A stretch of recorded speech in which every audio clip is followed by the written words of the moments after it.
दोस्तों, बंका मशीन के वीडियो में आज है एक बहुत बड़ा लेथ मशीन।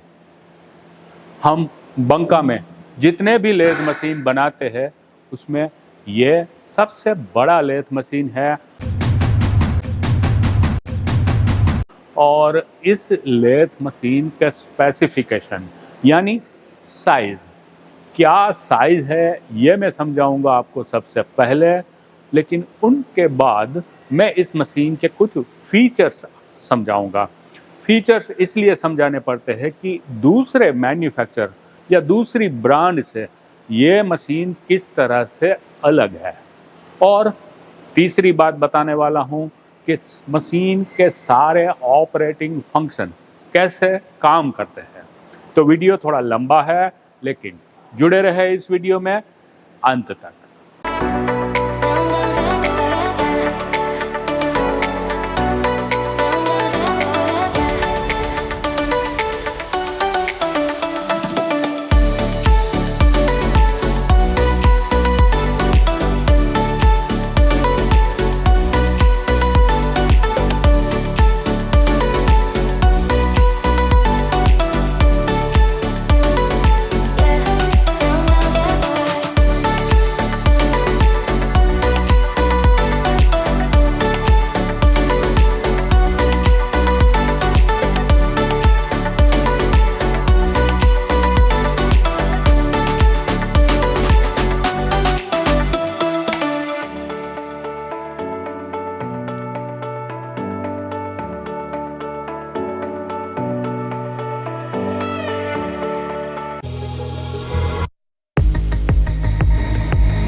इस मशीन का सेंटर का हाइट है 610 mm यानी 24 इंच।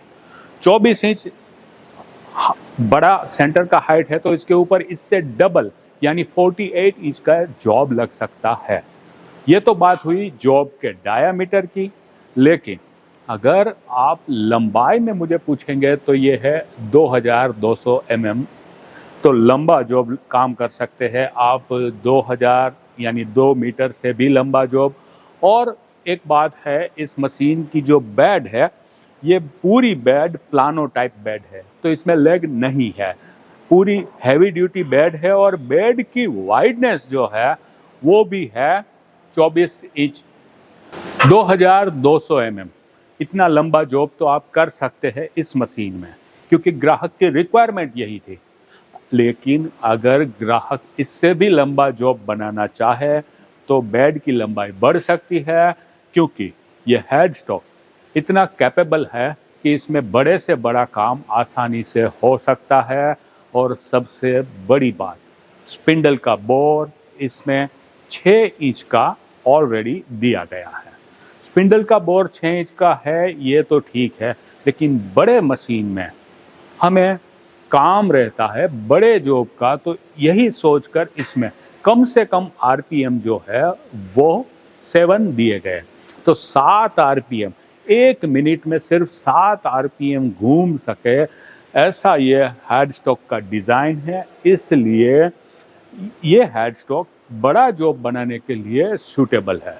लेकिन हाईएस्ट आरपीएम है इस मशीन के 107 आरपीएम, तो 107 आरपीएम मैक्सिमम आरपीएम है। आपको बड़ा मशीन खरीदते वक्त हमेशा ये याद रखना है कि आप इसमें छोटा जॉब बनाने वाले नहीं हैं, क्योंकि इसकी मोटर इतना पावर खाती है कि आप इसमें छोटा जॉब अफोर्ड नहीं कर सकते। और बड़ा जॉब बनाने के लिए आपको लोवेस्ट आरपीएम इम्पोर्टेंट है।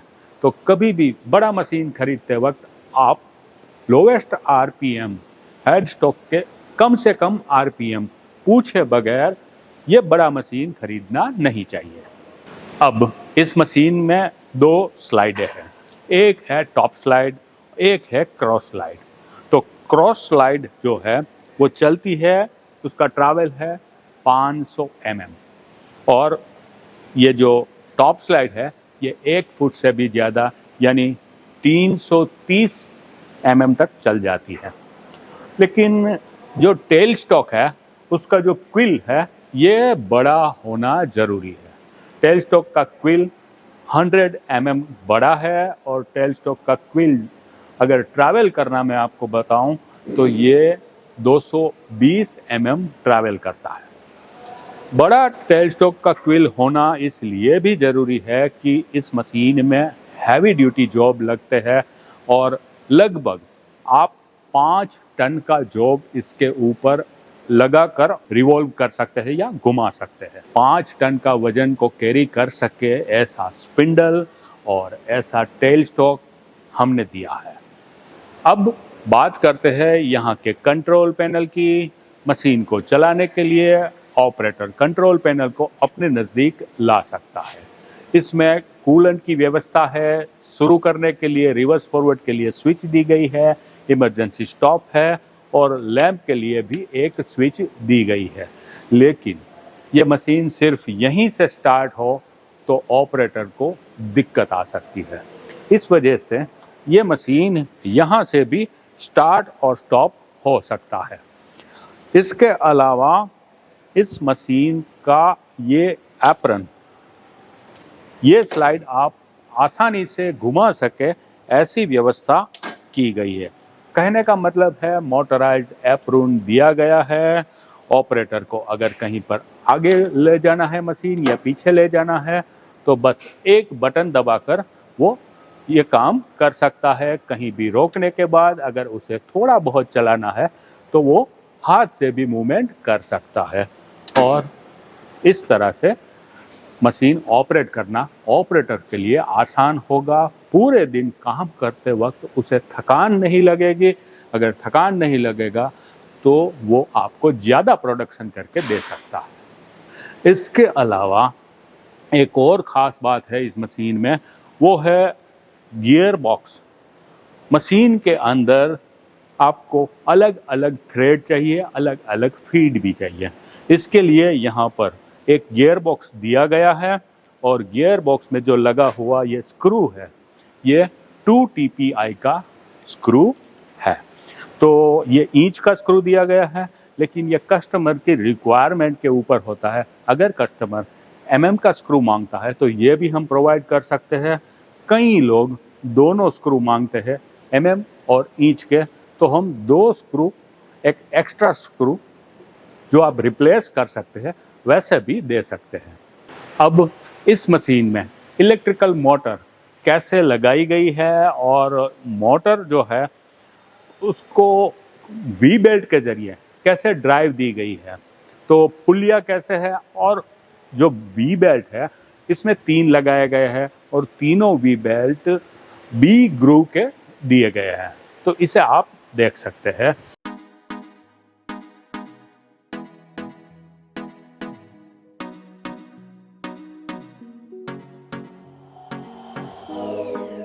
मेन पुल्ली के नीचे एंड गियर ट्रेन भी लगती है। यह गियर ट्रेन लीड स्क्रू को घुमाने में मदद करती है और अलग अलग थ्रेड और फीड लेने के लिए कई बार ऑपरेटर को इसके गियर बदली करने की भी जरूरत पड़ती है। तो गियर कैसे बदली होते हैं ये आप देख पाएंगे।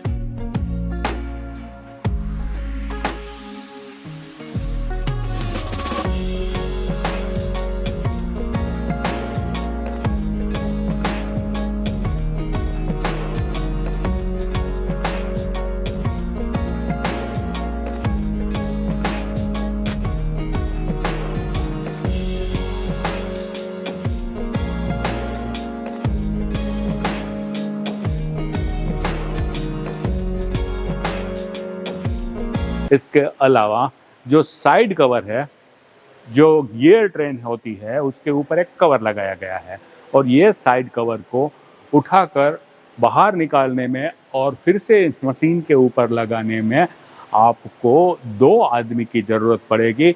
ये भी आप देख सकते हैं। इस मशीन की बेड कैसी है, इसकी डिज़ाइन कैसी है, ये इसलिए देखना जरूरी है कि इसमें जो चिप्स गिरेगी वो चिप्स कैसे निकलेगी, कैसे कचरा इसमें से बाहर निकलेगा। तो ये भी आप देखिए।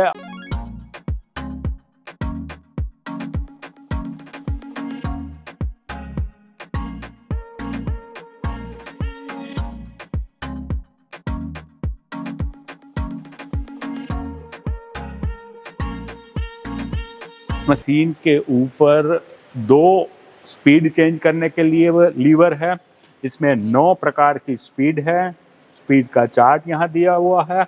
इस लीवर को कैसे बदली करना, और इसके अलावा जो रिवर्स फॉरवर्ड लीड स्क्रू को करने के लिए लीवर है वो भी कैसे ऑपरेट होता है, यह आप स्क्रीन के ऊपर देखिए।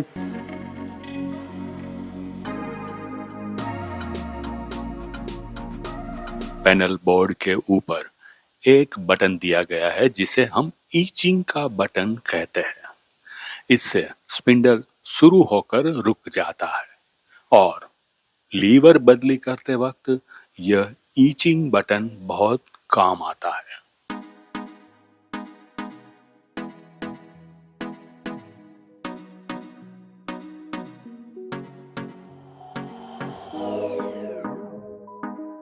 हेड स्टॉप लेथ मशीन का मुख्य गियर बॉक्स है। लीवर का स्मूथनेस के अलावा ये गियर कितने स्मूथ चल रहे हैं ये भी आपको देखना चाहिए। इसके ऊपर जब हम कट लगाते हैं उस वक्त गियर का नॉइस कितना आ रहा है ये भी आपको देखना चाहिए।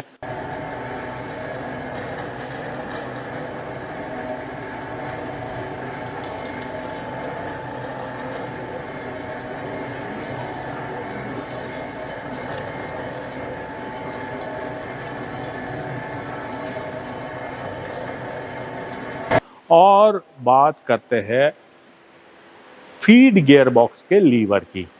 फीड गियर बॉक्स के लीवर हम ऑपरेटर जब इसे मूवमेंट देता है तो उसे कितना स्मूथ दिखता है ये भी समझना चाहिए।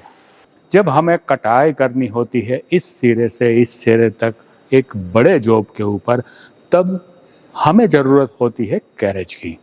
और ये इतना बड़ा हैवी कैरेज ऑपरेटर के हाथ से चल पाएगा या नहीं चल पाएगा, और अगर ये हार्ड लगता है, ऑपरेटर इसे पूरे दिन चलाकर थक जाने वाला है, तो इसका उपाय क्या हमने किया है उनके बारे में है आगे का वीडियो।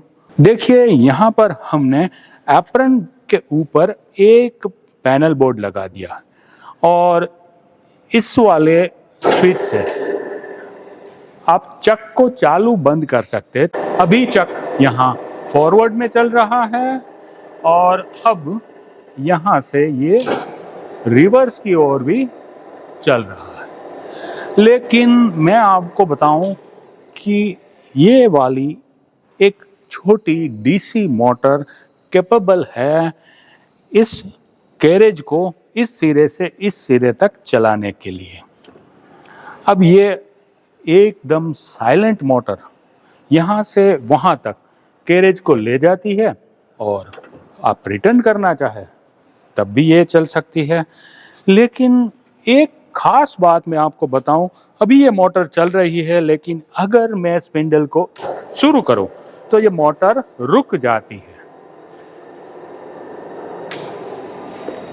कहने की बात यह है कि ये जो चक चल रहा है, जो मोटर मेन मोटर चल रही है उसे और इस कैरेज वाली मोटर को दोनों को हमने इंटरलॉक किया है कि अगर मेन मोटर चल रही है तो ये मोटर बंद रहेगी और अगर ये मोटर चलेगी तो पीछे जो मेन मोटर है वो बंद होनी चाहिए।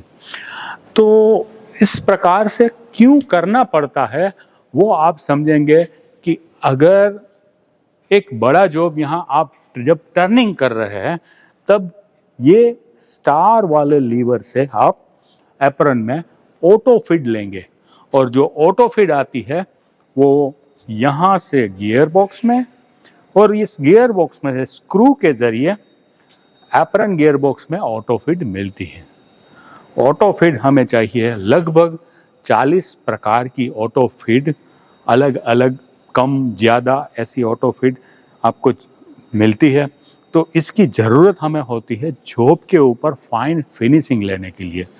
और ये जो मोटर है ये तो चलती है, थोड़ी फास्ट चलती है और इस सिरे से उस सिरे तक कैरेज को रैपिड ले जाने के लिए सही है, बाकी इसका कोई रोल नहीं है। तो मैं अब आपको इस मशीन को ऑटो फीड में चलाकर दिखाने वाला हूँ।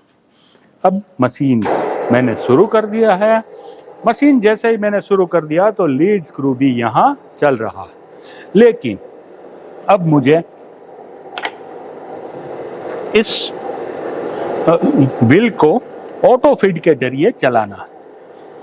अब आपको लगेगा कि धीरे धीरे ये व्हील घूम रहा है। अब इस व्हील की स्पीड अगर मुझे बढ़ानी है तो मैं यहाँ से लीवर को चलाऊंगा, जिसकी वजह से ये फीड बढ़ जाएगी।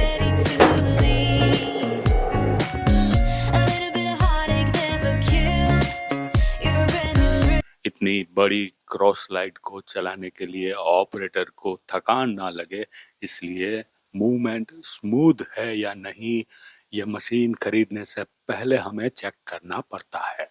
और क्रॉस लाइट का स्क्रू लंबा होता है, उसे सपोर्ट देने के लिए हमें पीछे की ओर भी एक बेरिंग लगाना पड़ा। ये रेड कलर का कवर चिप कवर है और स्क्रू के ऊपर चिप्स ना गिरे, इसलिए इसे लगाना जरूरी है।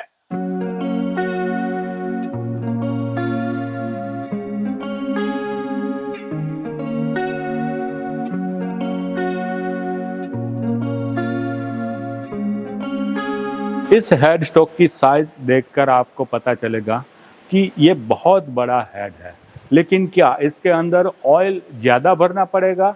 बिल्कुल नहीं। ऑयल आपको थोड़ा ही भरना है, क्योंकि इसके अंदर एक पंप दिया गया।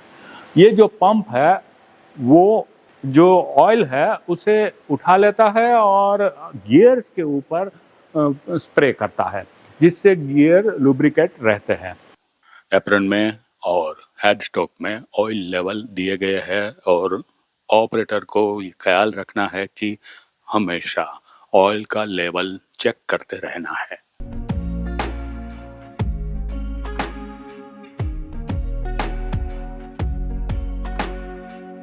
इस हेड स्टॉक के अंदर जो लुब्रिकेशन पंप दिया गया है वो कभी बंद भी हो सकता है। अगर उसमें कचरा आ गया तो यह बंद भी हो जाएगा, लेकिन यहाँ पर दिखाया गया ग्लास आपको या ऑपरेटर को बताता रहेगा कि पंप शुरू है और ऑयल यहाँ आपको दिखता रहेगा। तो यह मैकेनिज्म हमारे हेड स्टॉक को सेफ्टी प्रोवाइड करता है।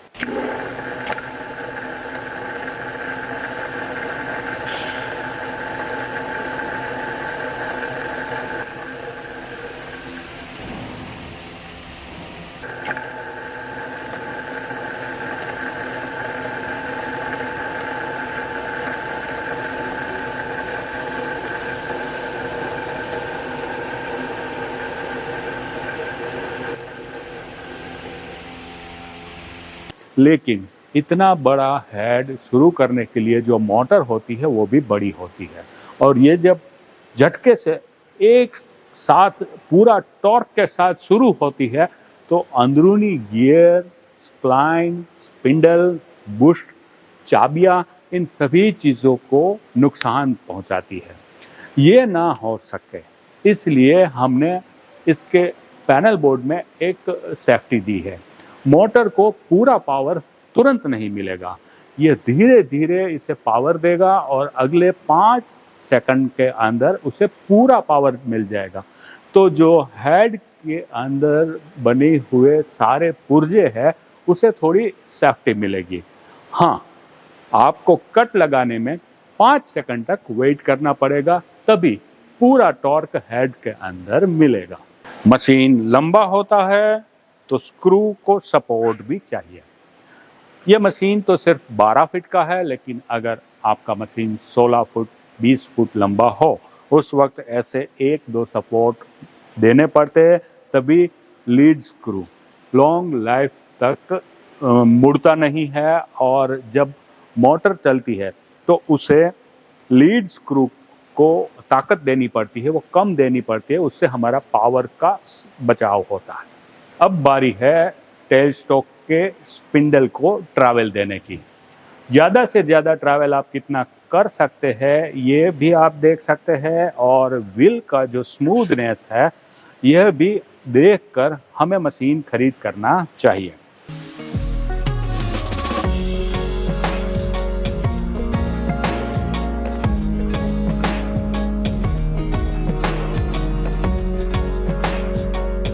हैवी ड्यूटी टेल स्टॉक को चलाने के लिए हमने एक व्हील दिया है जिसमें पिनियन है और इसकी मदद से ऑपरेटर अकेला आसानी से इसे मूवमेंट दे सकता है। और हाँ, टेल स्टॉक बड़ा है तो इसे सपोर्ट देने के लिए पीछे एक लॉकिंग सपोर्ट दिया गया है जो इस टेल स्टॉक को नीचे गिरने से भी रोकता है और कभी हैवी ड्यूटी ड्रिलिंग काम करना होता है तो यह हमारे टेल स्टॉक को सपोर्ट देकर पीछे जाने से रोकता है। मशीन का बेड, उसका ग्राइंडिंग कैसा है, और एक खास बात, इस बेड का ग्राइंडिंग कभी भी खराब ना हो, इस वजह से कैरेज के नीचे हमने टेफ्लॉन लगाया हुआ है। टेफ्लॉन दो काम करता है। जब आप हेवी कट लेते हैं तब वाइब्रेशन डंपिंग की वजह से आपको वाइब्रेशन नहीं मिलता है, और दूसरा काम यह करता है कि इतना सारा वेट बेड के ऊपर कैरेज का जब होता है और उसे चलना होता है तो कास्टिंग के साथ कास्टिंग कांटेक्ट में नहीं आता और बीच में होता है टर्साइट बी। तो जो टेफ्लॉन कंपनी का टर्साइट बी मटेरियल है वो इस कैरेज को और बेड को घिसने से बचाता है। इससे हमारा बेड लॉन्ग लाइफ तक वही एक्यूरेसी में काम देता रहता है और ये बहुत ज़रूरी है।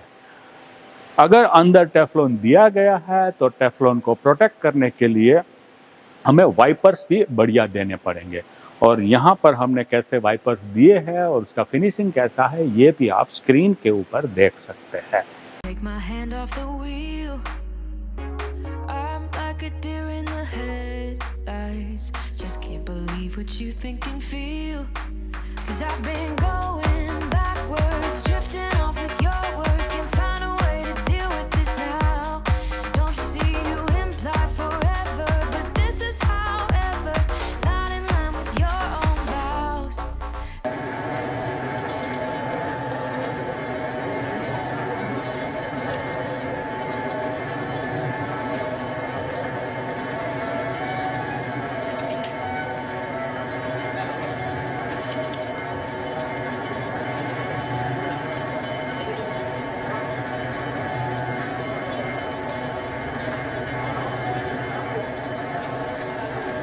I've learned my lesson in hindsight. Why did I take my hand off the wheel? I'm like a deer in the headlights. Just can't believe what you think and feel. 'Cause I've been going backwards, drifting off with your words. Can't find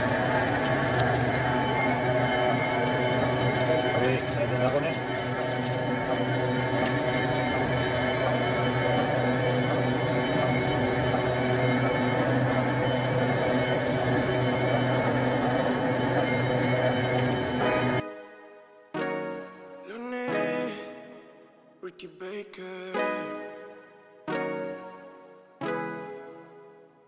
Ella sabe que con quien está hablando tú me conoces más. No juegues, no. Ella sabe que yo no estoy jugando, que quiero algo más, no solo sexo. ¿Cómo que no fue? Si yo recuerdo que fue ayer. Un par de tragos después pa'l cuarto. Lo hicimos hasta el amanecer. ¿Cómo que no fue? Sé que te acuerdas lo que te dije. Que de tus besos tenía sed. Que yo soy serio, no pa' vaciles. No. Oye, perdona por todos los males. Es que tu no estaba en mis cabales. Esa es la excusa que dio. Pero perdona, hermosa, no sé si me vale. Ya me di cuenta el dolor de cabeza que pa' mí eres cuando tú empiezas. De un lado a otro, como una pieza que se perdió en un rompecabezas. Tell me, porque yo no entiendo. Silly, es como me siento. Que yo soy un bobo, o es que nunca aprendo a que las mujeres no aprecian lo que yo tengo. Tell me, porque yo no entiendo. Silly, es como me siento.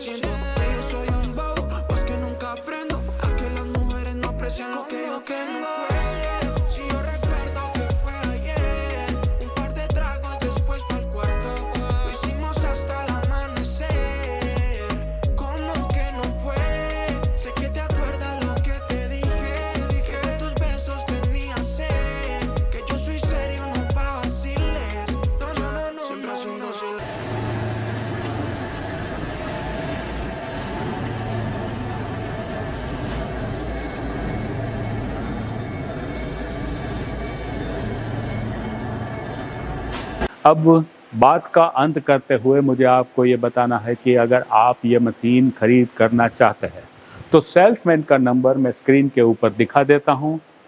आप उस number पर WhatsApp या call करके इसका price और बाकी सब terms condition जानकर हमसे मशीन खरीद कर सकते हैं।